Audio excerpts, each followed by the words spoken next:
Ben Affleck non c'è, ma siamo noi, hai visto? Bravi!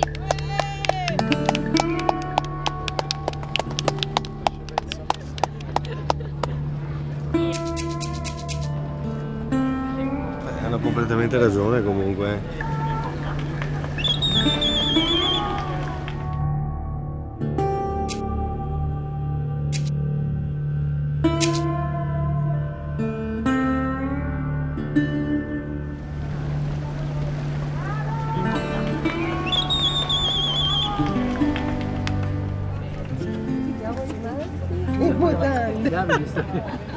Divertente! Questo non ho capito.